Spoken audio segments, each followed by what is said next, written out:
আল্লাহর হাবিব সাল্লাল্লাহু আলাইহি ওয়াসাল্লাম নবী হওয়ার পরে টানা 14 বছর কিবলা ছিল কিন্তু বাইতুল মাকদিস। কিন্তু মক্কায় যখন তিনি ইবাদত করতেন তিনি বাইতুল মাকদিসের দিকেই হয়েই নামাজ পড়তেন, কিন্তু সামনে কাবাটারে রাখতেন। কথা বুঝতে পেরেছেন? মক্কায় যখন তিনি নামাজ পড়তেন 13 বছর, কিবলা যেহেতু বাইতুল মাকদিসের দিকেই হয়ে নামাজ পড়তেন, কিন্তু মাঝখানে রাখতেন কোনটারে? কাবাকে। তাহলে কেমন যেন কাবাই তার সামনে।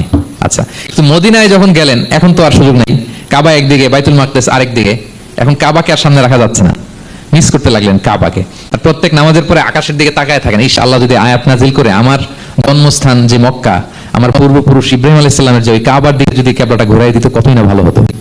আল্লাহ বলেন যে আপনি যে কদ নারা তাকাল্লুবা ওয়াজহিকা ফিস সামা, নবী আপনি যে আকাশের উপর চেহারা উঠিয়ে মনে মনে কি চান আমি তো বুঝি। আল্লাহর হাবিব সাল্লাল্লাহু আলাইহি ওয়াসাল্লামকে খুশি করার জন্য আল্লাহ আয়াত নাজিল করলেন, ফাওয়াল্লি ওয়াজহাকা শাতরাল মাসজিদিল হারাম। নবী হ্যাঁ, আপনাকে খুশি করার জন্য নতুন বিধান নাজিল করলাম, এখন থেকে ফ্রম রাইট নাও আপনি যখনই নামাজ পড়বেন এখন থেকে কাবামুখী হয়ে আপনি সালাত আদায় করবেন। তাহওয়িলুল কিবলা, কিবলা পরিবর্তন হয়ে গেল। সুবহানাল্লাহ।